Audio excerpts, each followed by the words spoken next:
welcome to Strictly Money at the News Forum, where all voices matter. I'm your host, Saijal Patel. More than half of young Canadians are relying on the bank of mom and dad to meet their financial goals. This according to a new study by Edward Jones Canada. But while Gen Z and millennials are most likely to receive funds, they're also the most likely to give back as well. Julie Petrera is Senior Strategist of Client Needs at Edward Jones Canada, and she joins me now with more on their research. Hi, Julie. Great to have you on. Thanks for having me, Saijal. So more than half, or 54%, said they need a financial inheritance or windfall to reach their financial goals, which was 13% more than the national average. Did this come as a surprise to you, and what's behind it? So that wasn't surprising itself, right? It's common. So the piece that is common is to see funds transfer from, say, parents or grandparents to children or grandchildren to help them with their goals. So we know that housing prices are rising. We know that the cost of living is rising, and these young people have goals and sometimes rely on gifts as a source of income, let's call it, or a source of cash to fund those goals. Yeah, so we have a board that shows what prompted the wealth transfer. And you mentioned the housing because we typically talk about that, right? The bank of mom and dad supporting buying homes. But I thought what was interesting, Julie, is that a lot of it seems to have been driven by the pandemic, things like job loss.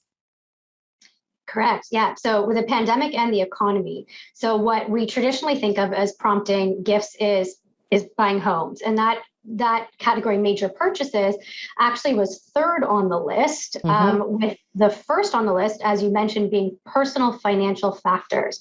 So things like job loss, unforeseen health expenses, etc. Second on the list, we saw factors related to the economy. So again, inflation, interest rates, things that we didn't plan for, that are very prominent in the economy today. Third on the list, major purchases. So buying a home, major renovations, buying a car, IVF treatments, and followed by significant life events. So having a child, a graduation, a milestone birthday, etc. Yeah. The home purchase and the car, do you have any sense? I don't know if the report actually showed this. Is it straight up giving, or do they typically arrange some sort of loans or agreement? Yeah, the question was asked about giving. So we don't know if there are, underground requirements to repay it, but the question was asked as giving. Okay. Also, what was interesting was that this group is most likely to receive a financial inheritance, but they're also most likely to give one. And I found that a bit surprising. Tell us about that. Yeah, I was surprised too. So 25% of Canadians aged 18 to 34, so millennials and Gen Z, have either given and or received a financial inheritance or windfall since the start of the pandemic. And that group, so that's 11% higher than the national average. So while we know that they're most likely to receive financial inheritances, we also saw them being most likely to give financial inheritances. So we've all heard of the bank of mom and dad, and what we're seeing emerge is the bank of brothers and sisters, the banks of children, and even the bank of friends. Yeah, that's really interesting. Do you notice, I guess, a notable difference between, say, boomers or like the older generation versus the younger generation? And I mean, the way they give and take, and perhaps why? Yeah, the why. So what prompts them to give is a little bit different. This group, everybody in this group, right, above age 35 and below age 35, they've lived through a pandemic. And they did this at different ages or stages in their lives. And in this time, what's important to people has become more clear. And how and when they want to go after what's important to them has changed. And along with that, so did certain behaviors. And gifting is one of those behaviors that we've seen change. Yeah, it'll be interesting to see also the aftermath, right? We've gone through the pandemic, but we're in a situation now where we are seeing possibly a recession, inflation issues. So it'll be interesting to see those numbers. Any insight onto what sort of trends we could see? Well, we're starting to see a trend with respect to giving, especially with the older generations, where they're starting to pull back. Or the research says that, when we ask, do you wish to leave an inheritance in your lifetime, year over year? So from last year at this time, we've seen that number come down. So we know that Canadians are concerned with the uncertainty related to the factors that you just mentioned. So inflation, interest rates, market volatility, and longevity. Okay, well, we'll talk about that a little bit more then. We're going to take a quick commercial break and we'll be right back.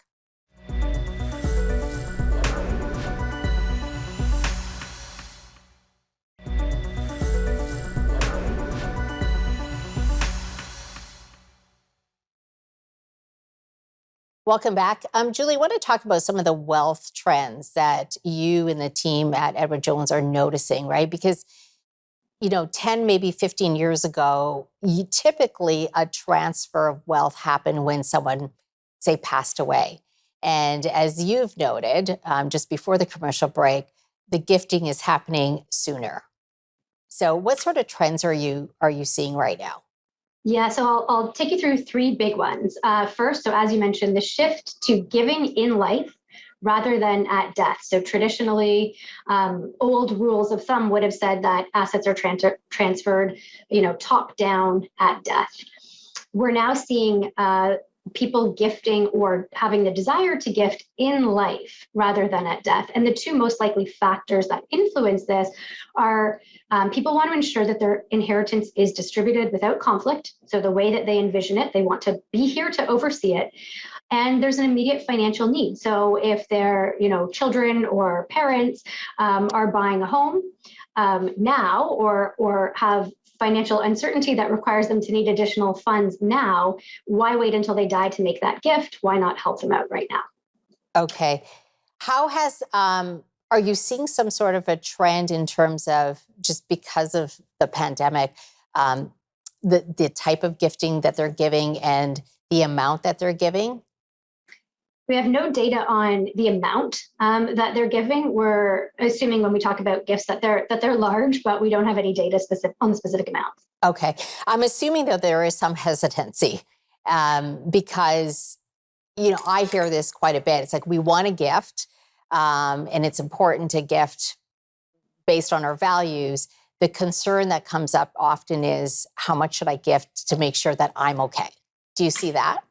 Absolutely. And so we're actually seeing year over year, so from this time last year, a reduction in life gifts or the willingness to make them, specifically with older Canadians. So younger Canadians are actually still leading the way with making these gifts, but older Canadians are starting to pull back.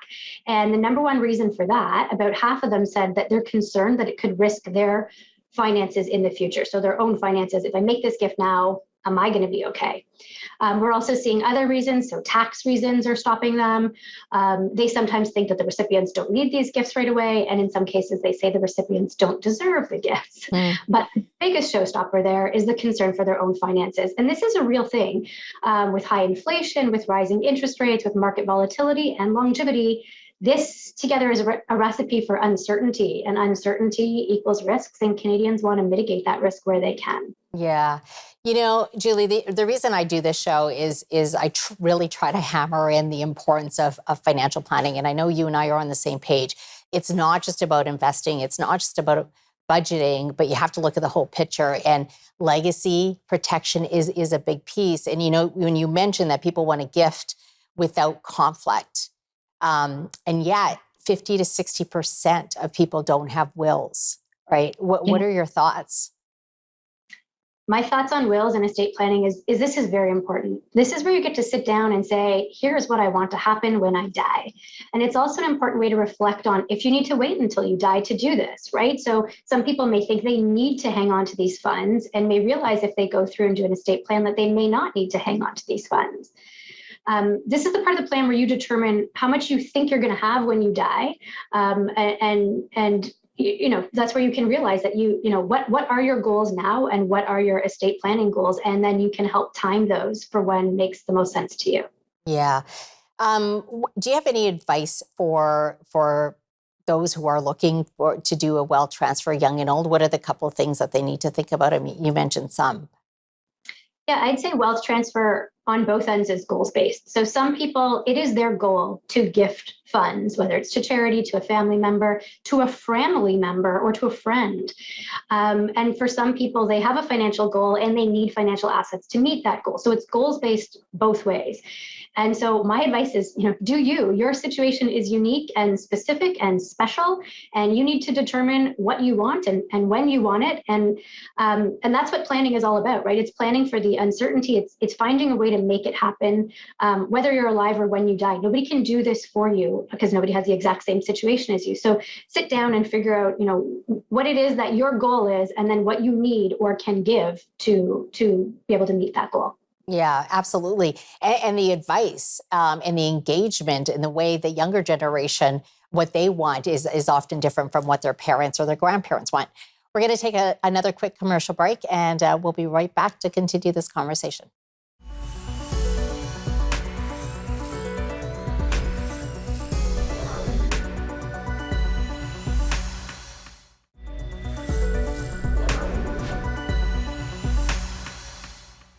Welcome back to Strictly Money. I'm here with Julie Petrera of Edward Jones Canada.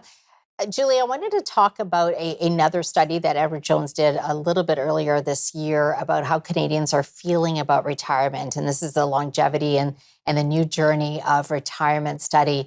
And we touched on this, right? People are hesitant to give an inheritance because they're worried about outliving their own savings. And that actually came out in this research.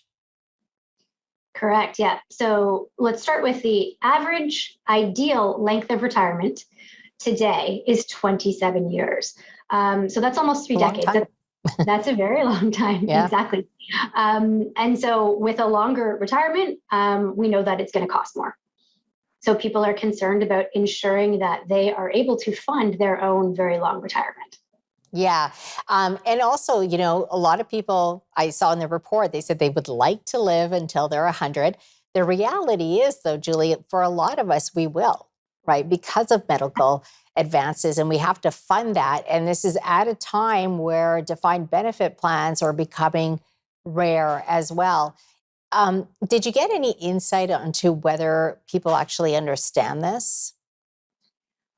People start to understand this later, right? So what we did have was, a message that came out strong and clear is if I could give advice to my younger self, I would have told my younger self to start saving earlier. So when people get close to retirement, especially with the uncertainty that we have today, they feel like they wish they had started saving earlier for retirement. Yeah, not surprising. What did you find in terms of how people viewed working in retirement? Because I see that being a common reason for people to retire and saying, or make up for any shortfall. Yeah, so our study found that 60% of Canadians want to work in retirement in some capacity. Some people want to work part-time. Some people want to cycle between work and leisure. And there are people that want to work full-time right through. They never plan to stop working. 27 years is a long time to not work. And Canadians are demonstrating that with this 27-year length of retirement, it doesn't mean that retirement excludes work. And does it mean that they want to work for money, or is it more to stay healthy and just contribute? Do you get a sense? Yeah, so both. 40% of Canadians say that they don't want to work for money, but we also have most Canadians. So when we surveyed those that recently retired, and we asked them what they missed most about work, 22% said pay, but 33% said it was the social aspect. And then there's a small group that actually said it's the work and the deadlines. But what we're finding is the biggest reason that Canadians miss work, or the biggest thing they miss about work, is not the pay; it's the social aspect of it. Okay. It'll be interesting because during the pandemic, we saw a lot of people, when we talk about the great resignation, but in fact, a lot of people just retired.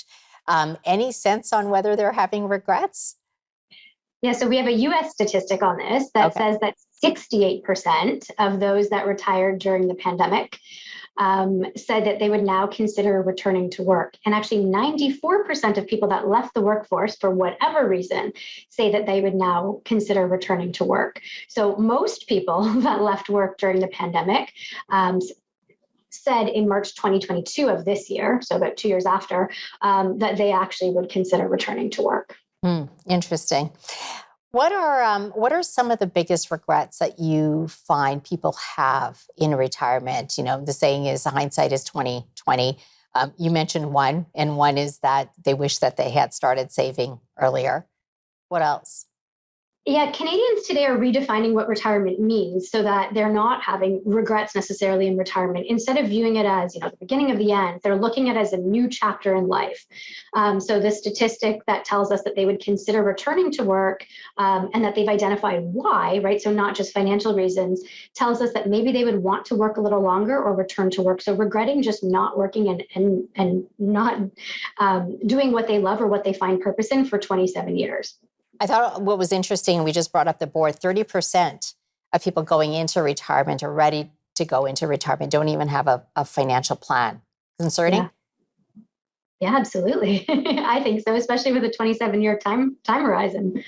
Yeah, I think the biggest issue I find is the decumulation part is much harder, right? How are you going to manage with the resources that you have and be able to spread it out over 27 years with all the uncertainty and economic uncertainty that come up? And we're starting to see that with a lot of retirees now, dealing with inflation and yet a fixed budget.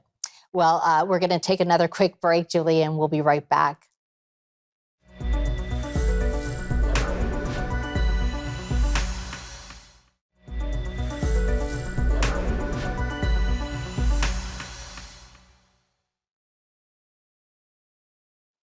Welcome back. Julie, you and we talked about financial planning a little bit earlier, and we're on the same page when it comes to that everyone should have at least some type of plan. In your work, what are you seeing right now that makes it maybe more important than ever to have one? Yeah, I'll say two things. What we're seeing is, plans are personalized and unique and individual. And that's really important today because what we're seeing is, the old sort of rules associated with planning or best practices or traditions are being challenged, especially by younger generations. So it's important to have a plan that is specific to you and that is as unique and special as you are. And for those that have a plan, great. But I would consider reviewing those plans because a big trend we saw is those that retired during the pandemic. They retired when inflation was low. They retired when interest rates were low, and they're not now. We're also dealing with an extended period of market volatility. So the assumptions that were made in the plan may need to be updated. Is there a rule of thumb of when you should review your plan?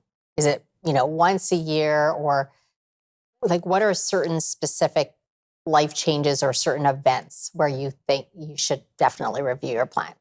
Yeah, I would say annually or anytime there's a material change in your circumstances. So something personal, marriage, divorce, having a child, a new job. But I would also say that there's the external factors like extreme market volatility. Did your risk tolerance change?